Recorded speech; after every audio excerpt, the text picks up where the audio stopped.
السلام علیکم ورحمۃ اللہ وبرکاتہ۔ شب عاشورے کی نفل نماز۔ عاشورے کی رات میں 4 رکعت نفل نماز اس ترتیب سے پڑھیں۔ ہر رکعت میں سورہ فاتحہ کے بعد آیت الکرسی 1 بار اور سورہ اخلاص 3 بار پڑھیں اور نماز سے فارغ ہو کر 100 مرتبہ سورہ اخلاص پڑھیں۔ گناہوں سے پاک ہوگا اور جنت میں بے حساب نعمتیں ملیں گی۔ عاشورے کے دن 9، 10 یا 10، 11 محرم 2 دن کے روزے رکھنا چاہیے اور اگر نہ ہو سکے تو عاشورے ہی کے دن روزہ رکھے۔ صحیح مسلم میں ابو قتادہ رضی اللہ تعالیٰ عنہ ہے، رسول اللہ صلی اللہ علیہ وسلم فرماتے ہیں کہ مجھے اللہ عز و جل پر گمان ہے کہ عاشورے کا روزہ 1 سال قبل کے گناہ مٹا دیتا ہے۔ صدقہ کرنا۔ عاشورے کے دن میں 1 درہم کا صدقہ 7 لاکھ درہم کے برابر ہے، یعنی 1 روپیہ صدقہ کرنا 7 لاکھ روپیے کے برابر ہے۔ رزق میں کشادگی۔ جس نے اپنے گھر والوں اور اہل و عیال پر کشادگی کی، اللہ کے عز و جل اس کے پورے سال میں اس کا وسعت اور برکت عطا فرماتا ہے۔ غسل کرنا۔ جس نے عاشورے کے دن غسل کیا وہ اس سال بیمار ہونے سے محفوظ رہے گا۔ سرما لگانا۔ جس نے عاشورے کے دن سرما لگایا وہ اس سال آنکھ ڈوبنے سے محفوظ رہے گا۔ مریض کی عیادت کرنا۔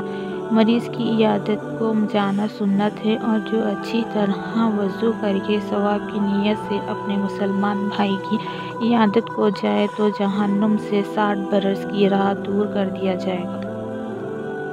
دشمن سے ملاپ کرنا۔ سرکار مدینہ صلی اللہ علیہ وسلم نے فرمایا، جو شخص لوگوں کے درمیان صلح کرے گا، اللہ عز و جل اس کا معاملہ درست فرما دے گا اور اس ہر کلمہ بولنے پر ایک غلام آزاد کرنے کا ثواب عطا فرمائے گا اور وہ جب لوٹے گا تو اپنے پچھلے گناہوں سے مغفرت یافتہ ہو کر لوٹے گا۔ دعائے عاشورہ پڑھنا۔ 10ویں محرم کو دعائے عاشورہ پڑھنے سے عمر میں خیر اور برکت اور زندگی میں فلاح و نعمت حاصل ہوگی۔ کھچڑا پکانا۔ عاشورے کے دن کھچڑا پکانا حضرت نوح علیہ السلام کی سنت ہے۔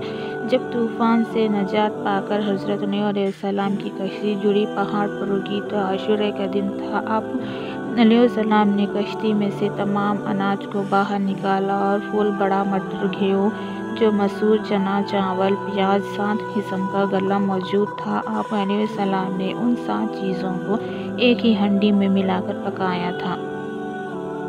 علماء کی زیارت کرنا اور یتیم بچوں کے سر پر ہاتھ پھیرنا۔ حدیث میں ہے، جو شخص یتیم کے سر پر اللہ عز و جل کی رضا کے لیے ہاتھ پھیرتا ہے تو جتنا بالوں پر اس کا ہاتھ گزرے گا ہر بال کے مقابل میں اس کے لیے نیکیاں ہیں، اور جو شخص یتیم پر یہ احسان کرے گا، میں سرکار مدینہ صلی اللہ علیہ وسلم اور وہ یتیم پر احسان کرنے والا جنت میں 2 انگلیوں کو ملا کر فرمایا اس طرح ہوگے۔ ذکر شہادت کرنا۔ ذکر شہادت کا مقصد ان واقعات کو سن کر عبرت حاصل کرنا ہے اور ساتھ ہی ساتھ صالحین کے ذکر کی برکت حاصل کرنا ہے۔ رونا اور رلانے کے لیے واقعات کربلا بیان کرنا ناجائز گناہ ہے۔